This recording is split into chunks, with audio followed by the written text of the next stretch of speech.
How you doing? This is John from John's Long Box. Today I looking through comics and I found Gen 13 number 1. This is the first issue of their first miniseries. Image Comics 250 February, and J. Scott Campbell 1993. Okay, J. Scott Campbell did the cover, and Jim Lee was the writer. And Brandon Choi. It's J. Scott Campbell, Alex Gardner. The creators. J. Scott Campbell doesn't really do monthly comics too much anymore. Jim Lee is now the editor in chief of DC Comics right now. Jim Lee is more famous for his art than he is for his writing. This was a fun comic. Wildstorm was an imprint within Image Comics. February 1994, Image Comics. Okay, the story, Jim Lee and Brandon Choi. Pencils, J. Scott Campbell. Inks, Alex Gardner. Colors, Joe Chuido. I cannot pronounce that. Okay, this was a fun comic.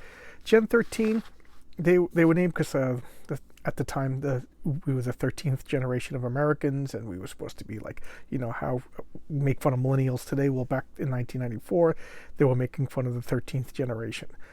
But in comic book wise, they were the descendants of Generation 12, which was an experiment that created the superhero Team 7.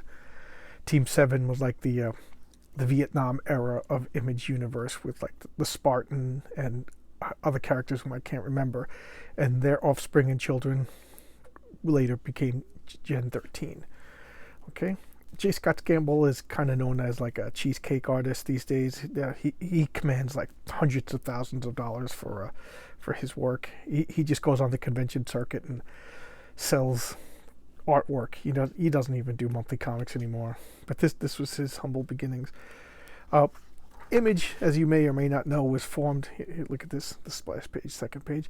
Image, as you may or not know, was formed when a lot of Marvel and DC people were dissatisfied with the low pay and no credit, stuff like that. So they all broke off. They siphoned off all the top talent out of Marvel and DC, and they formed Image.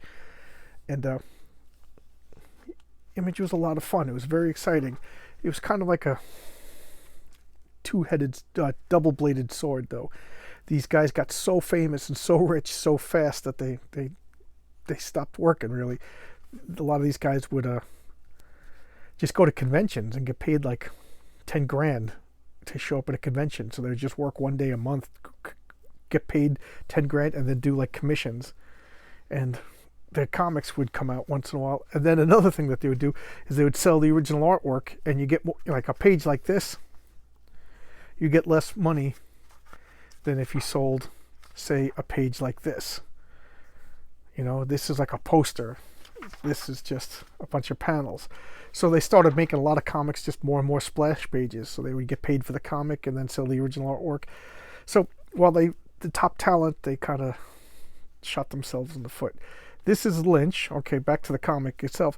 He's like the Nick Fury of the Wildstorm. Okay, he's head of IO, Internal Investigations or Internal Operations or Investigate. I forget what the IO stands for, but he's Nick Fury, like battle-hardened war guy, and he's a pretty interesting character. At first, he was just generic ripoff of Nick Fury, and later on, there was a comic called Sleeper. Oh, such a good story. A lot of the characters from this comic are in Sleeper. I should dig that out and talk about that. Sleeper, there's a comic I totally recommend. But okay, I mean, everything's cheesy. You could say like, oh, look at all the women are super sexy. Well, all the men are, super sexy also. But Image, at first they had a reputation for just that image, but they did have some good quality stories. Gen 13, I wouldn't call it good quality stories. It was more fun. Just think of this as this is Caitlin Fairchild. She's the main character. This is her on the cover. She gets super strength and invulnerability, so of course, like, she'd get caught in explosions and all her clothes would rip off and things like that, So she's like studious, nerdy, and everything like that before her powers. So she gets like super powerful nerd girl. She's just, whatever. And this is Free Fall, I forget her name. They turn out to be sisters. They don't know it's that. But think of that movie Logan. Think of the children that were detained.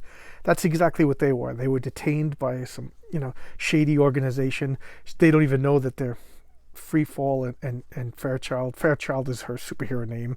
Free Fall, I forget her real name, but they don't even know that they're related. And this is Burnout. It doesn't even know that that's Lynch's son, and that's Grunge. And I'll talk about the pinups. Let's see. Get the pinup in there. Yeah, that's Burnout. He's like a Human Torch. That's Free Fall. She has gravity powers. Grunge, he's like the absorbing man. Whatever he touches, he could absorb, and that's Fairchild. Later on, they're joined by Rain Dancer. And of course, because it's an Image comic, they gotta have guns, even though they have superpowers, gravity powers, and tactical gear. It was such a trope in the 90s. All that. Okay, this Cheese Zealot, and I can't remember his name.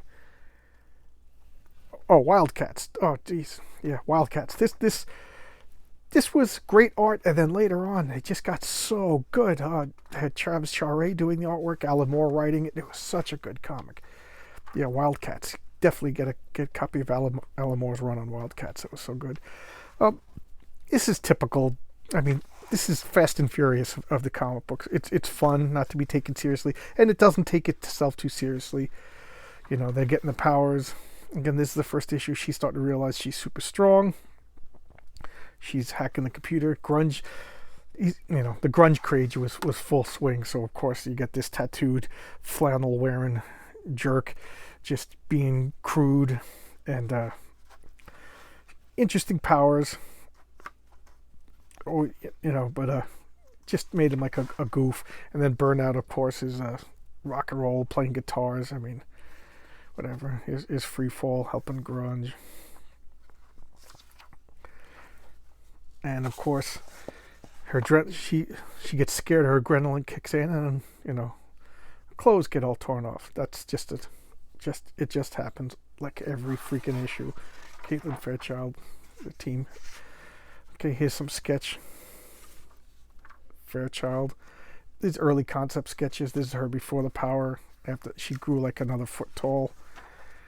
Grunge. He very powerful. Doesn't take himself too seriously. For Deathmate featuring, and that's fair. Free Fall, Grunge, Burnout. I always thought Burnout had a pretty cool costume. Kindred. This is a comic I never really got. Brett Booth, excellent. Okay. Death Blow. The names are kind of cheesy. Okay. But I really enjoyed Gen 13. I think they went through 4 or 5 different series. This is the limited series. I think this was 5 issues. Limited run, kind of hard to get. And then they had a 76 issue. That's their main story. And the Jim Lee and J. Scott Campbell, I think, left on the 20th issue. And they said they're done, and they just assigned other people to work for them. They had the Adam Warren, which is kind of like manga style. It was always pretty good. They had a pretty good quality. I never really thought that the quality dipped. Never really took it too seriously. It was always kind of goofy, like winking at you, like we know this is cheesy, but self-indulgent and a guilty pleasure, I guess is the word I'm looking for. But sales kept dwindling and dwindling. All the Image comics, they kind of like they started off strong and then slowly too much success went to their heads. I mean, these were 19-year-old kids making like $100,000 a month. They were all playing video games and whatever, and not doing making their comics. So everything kind of suffered, and Image kind of fell apart. And now it recovered. Now, like, Image is like a wholly different company. It's not run like it used to.